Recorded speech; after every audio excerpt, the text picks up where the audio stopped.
দাদাভাই দিদিভাইয়ের আশা করি আপনারা ভালো আছেন, আমিও ভালো আছি। আজ বকুল কিচেনে যে ভোলা মাছের আমি সর্ষে পোস্ত দিয়ে একটা পাতুরি করব, কিন্তু আপনাদের আমি কাঁচা মাছটা দেখাতে পারিনি।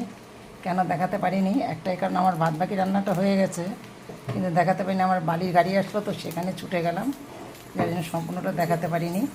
মাছটাকে আমি ভেজে নিয়েছি। এখন আমার কড়াইটা ভাজা তেলের পরে আমি দিয়ে দেবো কিছুটা সরিষার তেল। কেন এখন এই কদিন ধরে অসুস্থর কারণে খুব হুটোপাটা করে কিছুই আমি করতে পারছি না। এদিকে পুত্রটা তো বৃষ্টির জন্য এতটাই অসুবিধা হয়ে গেছে। বালির গাড়ি আসতে প্রচণ্ড লেট করে ফেলছে বৃষ্টির জন্য।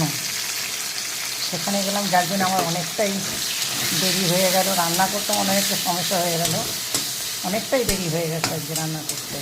ছেলে বাড়ি নেই, ছেলে বাড়ি থেকে বেরিয়েছে, একটু কাজে গেছে।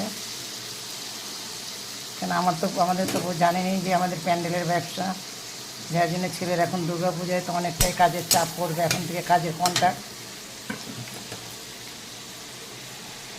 এখন আমি তেলের পরে দিয়ে দিচ্ছি কিছুটা টমেটো কুচি। টমেটোটা কিন্তু আমার মজে গেছে। এখন আমি ভিতরে দিয়ে দিই একটু আদা বাটা।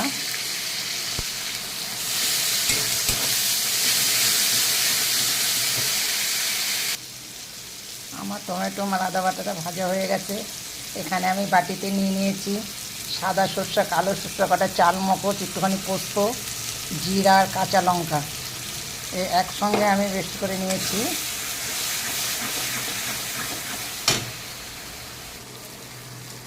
আমার মশলাটা ভাজা হয়ে গেছে, দেখছেন তো সাইডে কত সুন্দর তেল উঠেছে।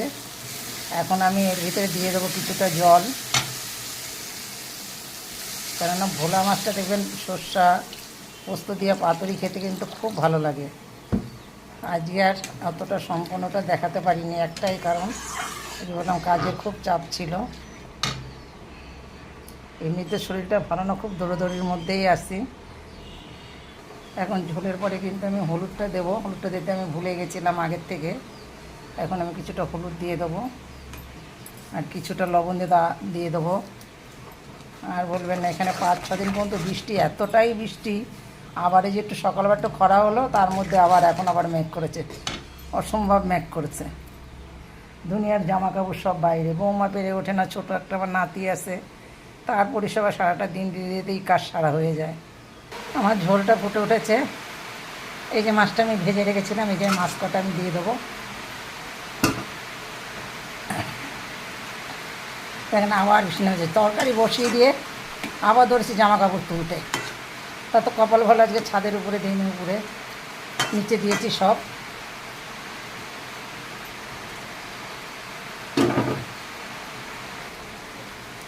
আমার মাছটা কিন্তু হয়ে গেছে। এখন এর সঙ্গে আমি 2-4টা কাঁচা লঙ্কা ছিটিয়ে দেবো।